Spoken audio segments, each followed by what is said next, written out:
recently as within the last 24 hours, we've seen 1,600 Ukrainian troops killed in that manner.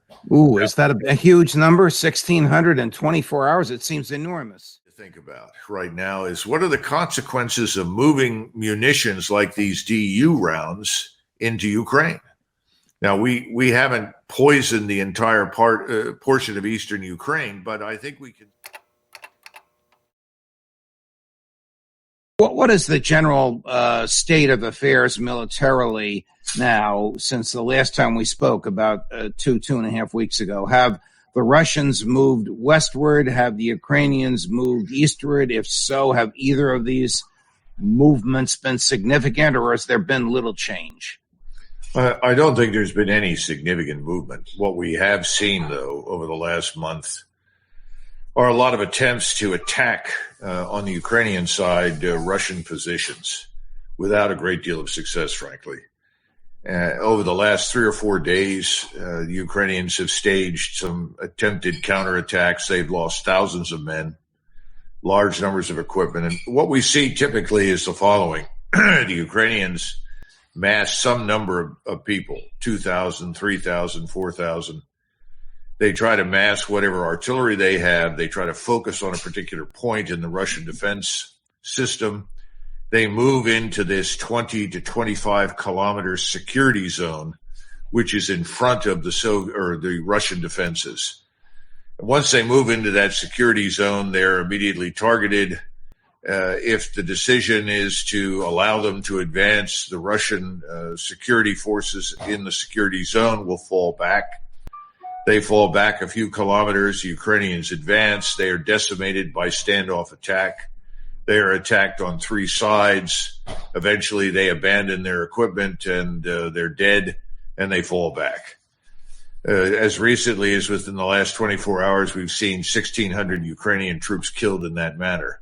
Ooh, is that a huge number? 1,600 in 24 hours? It seems enormous. Well, 1,600 dead is a big number under any and all circumstances, but I think in this sense, it's very important because if you look at the numbers available to the Ukrainian military right now, it's clear that they're bringing back the 30 to 35,000 Ukrainian soldiers who have been training in Germany, England, the Czech Republic, and other locations. They're bringing them back. Those are trained forces that the Ukrainians want to employ in a larger offensive. At the same time, they are putting them together with less well-trained but available manpower.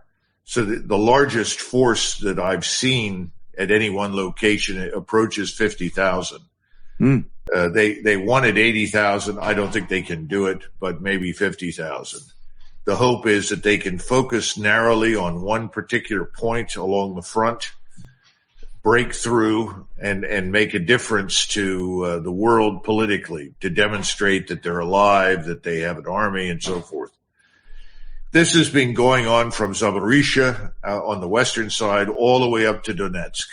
3 or 4 points with, of course, our favorite location, Bakhmut, in the middle. And Bakhmut continues to be lucrative for the Russians. They're not taking any casualties, or at least if they are, they're very, very minor. A couple of colonels were killed that were forward with their brigades. But, generally speaking, you're talking about Russian losses in the hundreds at the most at any given point in time. When I say losses, that's both killed and wounded, whereas the Ukrainians are leaving thousands of dead on the battlefield. Is Bakhmut still being treated by the Russians as sort of an iron claw, if you will, luring the Ukrainians in and decimating them once they're in there? Well, it seems that's been the case. Now I'm hearing from Prigozhin and others that they're going to eradicate the last Ukrainian holdouts, which are in reinforced concrete high-rise buildings. We're talking about maybe a 2 square miles maximum of area that still have some Ukrainians in them. And there's also evidence that the Ukrainians have been attacking the roads, the one road leading into Bakhmut in the hopes ostensibly of extricating them and pulling them out. It's hard to tell. The point is that the front hasn't changed very much. The Russians are intact. They're fresh. They're ready to fight. The Ukrainians are not in very good shape, and they continue to lose people, in my judgment, unnecessarily. President Zelensky has said the Ukraine military can push Russia out of the areas of eastern Ukraine that it occupies. Is this even conceivable? No, not at all. But I think this narrative of we're on the verge of victory, just give us a little bit more and we can fight our way through and so forth is going to continue until it can't. There's no change in the fundamental truth that their position is pretty hopeless. If you look at the strikes that have gone in within the last few days, the massive numbers of missiles, including the hypersonic missiles, even some of the glide bombs that have been used by the Russian Air Force to decimate Ukrainian positions across from the Russian army.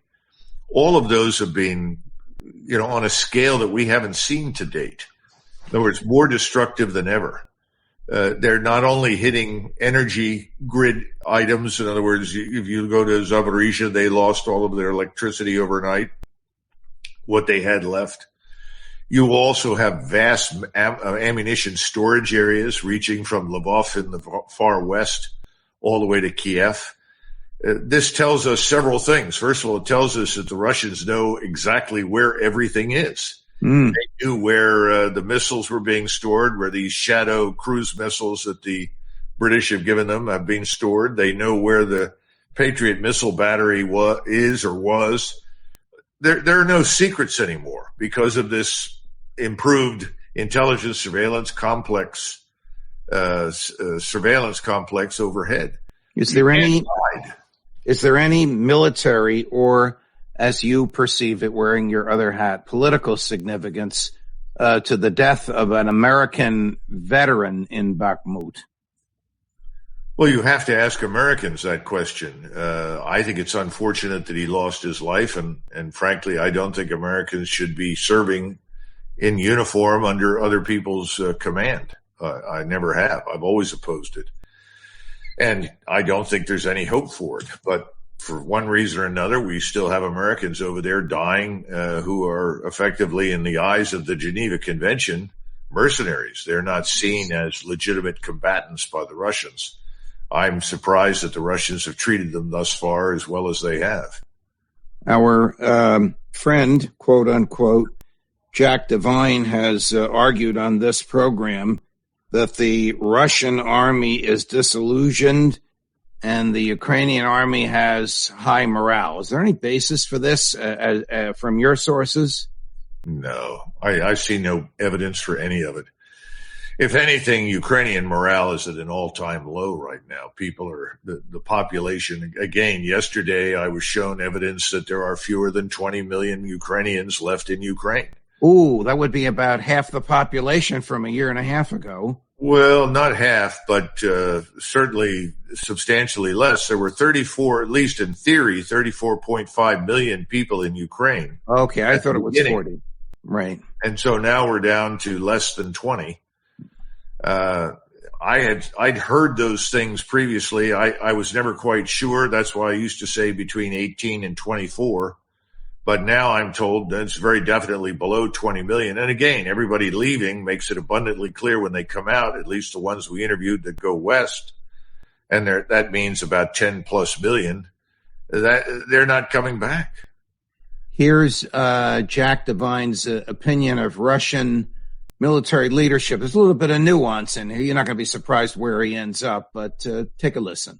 Does the American intel community have respect for the Russian military leadership as professional military leaders? I mean, there's probably high quality people and well trained. I don't want to demean this, but I think there's a time warp, and I think they're stuck in this time warp of an old war where our generals have been fighting and our troops have been fighting for 20 years nonstop. And they have the best techniques, the best strategies. They know the modern warfare. So it's not that they don't have the caliber of people. They built the wrong army for the wrong time and have the wrong strategy. Outside of that, it takes more than being tough and good. You have to have a strategy. You have to have the right equipment, and it's not working out.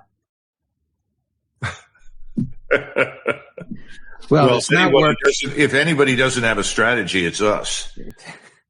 We're the ones that were arrogant and self-important and concluded that Russia was this place, what was it called by Senator McCain, Spain with a gas station? Right. That the Russians were incapable, untrained, incompetently led. That we've been hurling these insults at the Russians from day one. What we've seen instead is the opposite. But what he doesn't seem to understand is that President Putin, in contrast to us, is not impulsive. He's not emotional. He's moved very deliberately and very cautiously. He has resisted the temptation to smash everything in sight. Right. He wants to negotiate. I mean, that's abundantly clear. And I think he's got 150,000 troops sitting up in White Russia that are poised to strike south, largely as an insurance guarantee against our impulsive tendency to try and intervene in Western Ukraine. If we do, they'll suddenly come to life and strike south. At the same time, I think he's perfectly comfortable waiting for the Ukrainians to dash themselves to pieces. I think that's pretty much what the strategy at this point is. I think it's almost over. But again, remember, they destroyed the bridge, the main traffic bridge that could have carried tanks and artillery and everything else over the river between Moldova and Ukraine in southern Ukraine. That was critical. If you're going to move anything from Romania that's there, American or NATO allied Romanian, it's over. You can't do it. You have to then conduct a river crossing, which is something we're notoriously bad at doing. So it looks to me like Odessa is largely isolated and being prepared for attack. I think Kiev is in ruins and being prepared for attack, and I think the Russians will move on those. And when they do, they will move very slowly, deliberately with their ground force behind this massive strike system that they've got linked to overhead intelligence, surveillance, and reconnaissance. What we need to think about right now is what are the consequences of moving munitions like these DU rounds into Ukraine? Now, we haven't poisoned the entire portion of eastern Ukraine, but I think we can say with some certainty right now that the DU rounds have created radiation because they were detonated along with the large DU is depleted uranium. Depleted uranium, yeah.